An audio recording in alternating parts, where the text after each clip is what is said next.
最近这段时间，美国主导西方又掀起新一轮对华溯源调查阴谋，连世卫组织也成为了帮凶。近日，中国连怼3条，做出明确表态，要开始强力反击了。近日，世卫组织总干事谭德赛在闭门会议上向成员国提交要到中国展开新冠病毒溯源第2阶段调查的计划，包括到武汉、华南海鲜市场等地研究人类及野生动物的数据，以及到2019年12月发现首例人类感染病例地区内的相关实验室和研究设施进行调查。针对这一表态，在22号，中国国家卫生健康委副主任曾益新明确表示拒绝。病毒溯源第2阶段计划将中国违反实验室规则造成病毒泄漏作为重点，透露出对常识的不尊重和对科学的傲慢态度。他还强调了3点：首先，中国反对将溯源政治化，希望世卫组织能够将溯源当成科学问题来对待，摆脱政治干扰。其次，他还提到对华溯源调查工作过程完全满足世卫专家参访要求，让他们去了所有想去的单位，所有想见的人。最后，武汉 P4 实验室自2018年正式投入运行以来，从未发生任何病原泄漏和人员感染事故。对此，俄罗斯独立报报道，俄罗斯高等经济大学东方学院院长卡尔涅耶夫观点指出，中国明确拒绝世卫组织病毒溯源第2阶段调查，不仅不允许多边形式进行新的调查，还将强力反击任何指责中国的企图。无论这场阴谋如何发展，中国科学界、普通民众都参与一场揭露对中国诽谤攻击的运动。截至目前，已经有超过600万中国网民联署公开信，呼吁世卫组织调查美军德特里克堡生物实验室。在中国逐渐发起攻势的时候，美国议员却还在不断炒作武汉实验室泄露新冠病毒。美国肯塔基州共和党参议员兰德·保罗甚至还声称，武汉实验室与美国病毒学家合作研究超级病毒。对此，福奇就罕见发飙：“你知道自己在说什么吗？满嘴谎言。”对于福奇抓狂，有很多说法。有人表示，福奇不能再追实验室话题了，这群傻瓜政客再追就要追到德特里克堡了。中国能自证清白，美国该怎么自证清白呢？只能被迫打开德特里克堡，让国际调查。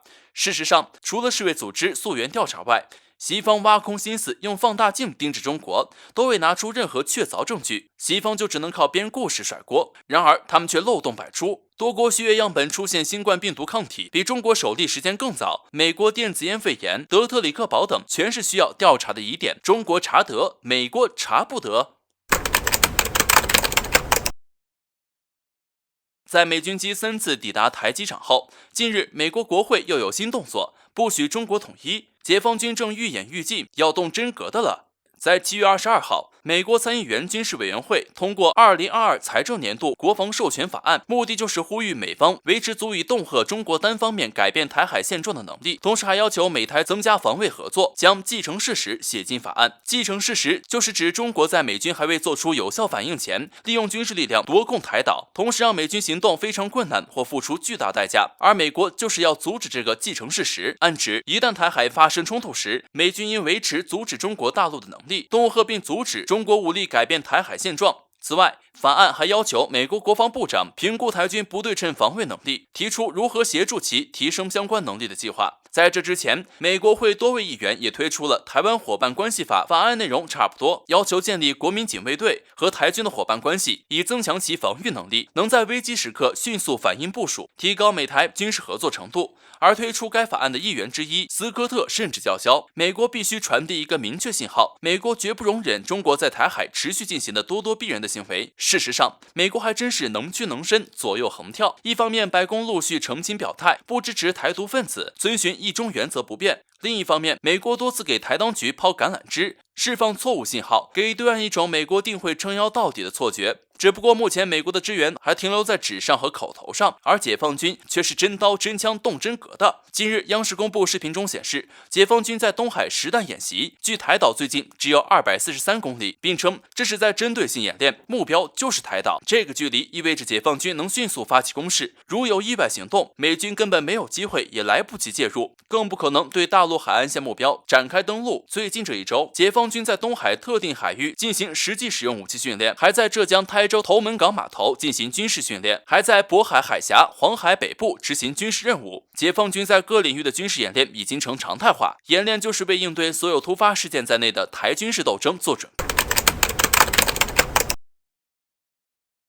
美国为了对抗作为全球竞争对手的中国，必须缓和与德国的关系。美国清楚地知道自己所面临的困境，所以美国对德国北溪二项目采取的让步。德国清醒地认识到，美国只是在利用自己，美国会让德国对抗或削弱中国的地缘影响力。德国有对自己的现实需要，德国对美国围剿中国说不。据俄媒报道，北溪二项目从俄罗斯到德国1230公里的施工路线已经完成了95%以上，美国是没有办法阻止德国的。德国一再告诉美国，该项目将使俄罗斯清洁经济的天然气流量增加1倍，为德国工业和家庭提供燃料。德国不会取消该项目。北溪二项目是波罗的海下的大型管道，为德国和欧洲其他地区提供来自俄罗斯的天然气。该项目曾因美国的制裁而停滞，但现在美国宣布将不再阻碍其完成。当美国对德国的专横要求最终被冷落时，美国遭遇现实打击，显得软弱和可怜。美国和德国达成协议，德国有义务向乌克兰提供财政援助，让俄罗斯不能使用能源武器对抗乌克兰。中国被很多美国政客和专家称为美国的竞争对手。拜登表示，中国是美国国家安全最大长期的威胁，而中国倡导的多极关系、国家间相互伙伴关系和以人民为中心的发展，是美帝国主义的克星。德军的实力在俄军之下，这就意味着必须依靠美国。但随着俄德关系的缓和，美国就没有存在的必要了。为了不让美国怀疑德国和俄罗斯走得太近，德军和俄军上演了一出好戏。据俄媒报道，德军一架阵风战斗机飞到俄领空附近，俄罗斯苏27升空进行拦截，护送德国军机离开，这样打消了美国对德国和俄罗斯走太近的担忧。德国将继续加强和俄罗斯之间的贸易往来。傲慢的美国人会受到现实的无情打击。中国已经超越美国，成为德国最大的贸易伙伴。在维持德国以出口为导向的经济方面，中国远比美国重要。美国可能认为能够将德国圈入围剿中国的阵线，但是他们想错了，美国欺负人的日子结束了。目前世界的主流是和平，美国企图用军事手段来压制对手，终将失败。不仅仅是德国，英国脱欧之后，把机会让给了法国，法国有大概率会成为欧盟实际掌控者。法国在很多方面和美国有竞争关系，空客、阵风战斗机、核设施等。美国专心对抗中国，或给法国一次巨大的复兴机会。印度在亚洲的影响力将持续加强，非常有可能成为印度洋的主宰。巴西在南美也是最强的存在，